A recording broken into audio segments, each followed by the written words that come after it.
we will continue the 12th sum. Before that, first you understand this concept. When share sacrifice is given as a proportion of old partners' shares. So, proportional kuduthirundangana, when new profit sharing ratio is not given, but the share sacrifice is given as a proportion on old partners' share, new profit sharing ratio is calculated as follows. New profit sharing ratio kudukama, share sacrifice வந்து proportional குடுத்திருந்தாங்கன்னா, that is the formula to calculate share sacrificed by old partner is equal to old share into proportion of share sacrificed. So new share as usual method, old share minus share sacrificed. அப்போ share of new partner வந்து sum of share sacrificed by old partners.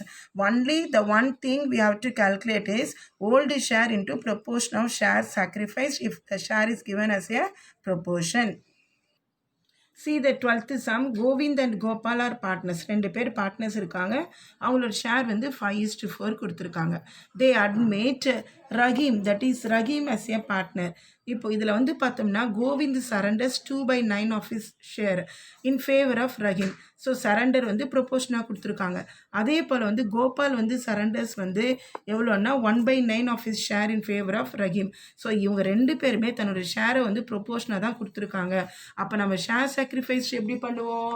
Old share into proportion of share sacrifice calculate பண்ணோம்னா நம்ம வந்து என்ன பண்ணலாம்? New profit sharing ratio கண்டுபிடிக்கலாம். Is it clear? Now see the answer, page number 176, 12th sum. Here old share is given as 5:4. 5:4 na share நம்ம எப்படி எழுதுவோம்? கோவிந்தோடது 5/9, கோபாலோடது 4/9. இப்போ now we have to calculate the share sacrificed. Share sacrificed நம்ம ப்ரொபோஷனாக கொடுத்துருந்தா நம்ம என்ன ஃபார்முலா சொல்லியிருக்கோம்? Old share into proportion of share sacrificed. ஓகேவா? இப்போ கோவிந்த் எவ்வளோ கொடுத்துருக்காங்க? 5/9. ஆனால் அவனோட ப்ரொபோர்ஷன் ஆஃப் ஷேர் சரண்டர்ஸ் எவ்வளோ பண்ணியிருக்கான்? 2/9. அப்போ just we have to multiply. 9 9s are 81, 5 2s are 10. So 10/81. ஓகேவா? நெக்ஸ்ட் கோபாலோடது எவ்வளோ கொடுத்துருக்காங்க? ஓல்டு ஷேர் 4/9 இதோ கொடுத்துருக்காங்க. இன்ட்டு அவன் எவ்வளோ சரண்டர் பண்ணியிருக்கான்? 1/9. ஸோ நம்ம again we have to multiply. 9 × 9 81, 4 1s are 4. ஓகேவா? Now sacrificing ratio of Govind and Gopal எவ்வளோ கொடுத்துருக்காங்க? எவ்வளோ கண்டுபிடிச்சிருக்கோம்? 10/81, 4/81. இதே நம்ம ரேஷியோ எழுதணும். நம்ம எப்படி எழுதுவோம்? 10:4. இதே நம்ம 2 table அடிக்கிறோன்னா 2 5s are 2 2s are. அப்போ நமக்கு வந்து எவ்வளோ கொடுத்துருக்கு? 5:2 தான் நம்ம சாக்ரிஃபைசிங் ரேஷியோ. ஓகேவா? Now new share is equal to old share minus share sacrificed. ஓகேவா? ஸோ ஓல்டு ஷேர் எவ்வளோ கொடுத்துருக்கோம்? நம்ம 5/9 கொடுத்துருக்காங்க. அடுத்து வந்து நமக்கு என்ன கிடச்சிருக்கோம்? நம்ம சாக்ரிஃபைஸ் எவ்வளோ? 5/81. ஸோ 9க்கும் 81க்கும் எல்சிஎம் வந்து எடுக்கணும். ஸோ 9க்கும் 81க்கும் எல்சிஎம் என்ன? 9th டேபிள் எடுத்தோம்னா 9 9s are. ஸோ 81 தான் நம்ம டினாமினேட்டரில் போடணும். ஸோ 81ல் டினாமினேட்டரில் போடும்போது 9th டேபிளில் 81 எத்தனை தடவை வரும்? 9 times வரும். ஸோ மேலே நியூமினேட்டரில் எவ்வளோ இருக்குது? 5. So 9 5s are 45. அந்த 45 தான் நம்ம இங்கே எழுதியிருக்கோம். அடுத்து 81 that is 81 minus. Now again see old share minus share sacrificed. So கோவிந்தோட ஓல்டு ஷேர் எவ்வளோ? 5/9. இங்கே நம்ம ரெடியூஸ்டு பண்ணாமல் நம்ம என்ன பண்ணியிருக்கலாம்? 10/81 நம்ம போடலாம். ஈஸியாக வந்து நம்ம கால்குலேட் பண்ணுறதுக்காக. ஸோ 9க்கு 81க்கு எல்சிஎம் என்ன வரும்? 81 தான். அகெயின் 81 மீன்ஸ் 9th டேபிளில் again 5 times means 9 5s are 45.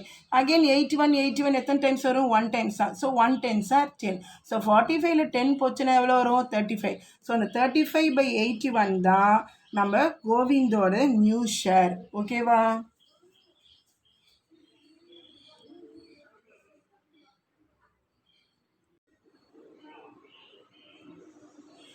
Now கோபாலோட new sacrificing ratio எவ்வளோ? New ratio 4/9. Old ratio 4/9. அதுக்கப்புறம் சாக்ரிஃபைசிங் ரேஷியோ எவ்வளோ கண்டுபிடிச்சிருக்கோம்? 4/81. ஸோ 9க்கும் 81க்கும் அகெயின் எல்சிஎம் எடுத்தால் எவ்வளோ வரும்? நமக்கு 81 தான் வரும். ஸோ 9th டேபிளில் 81 எத்தனை தடவை வரும்? கண்டிப்பாக 9th டேபிளில் 81 வந்து 9 times. நியூமினேட்டர் எவ்வளோ இருக்குது? 4. So 9 4s are 36. அந்த 36 தான் நம்ம இங்கே எழுதியிருக்கோம். So again 81 1 times. So 1 4s are 4. So 36லேருந்து 4 போச்சுன்னா எவ்வளோ? 32/81. Now share of new partner already explained in the previous sum. அப்போ நியூ பார்ட்னர் என்ன பண்ணிருக்கணும் நம்ம sum of shares sacrificed by Govind and Gopal ரெண்டு பேர்தையும் சாக்ரிஃபைஸ்டு ஆட் பண்ணணும். ஸோ ரஹீம்க்கு என்ன கிடைக்குது, கோபாலோடது 10/81 and then next one is கோவிந்தோடது 10/81, கோபாலோடது 4/81. ஸோ ரெண்டு பேருதும் டினாமினேட்டர் அதே போல் எல்சிஎம் எடுத்தோம்னா கரெக்டாக கண்டிப்பாக 81 தான் இருக்கும். ஸோ மேலே இருக்கிறது ரெண்டுமே சேமாக இருக்கனால நம்ம 10+4 ஸ்ட்ரைட்டாக நம்ம எழுதலாம்.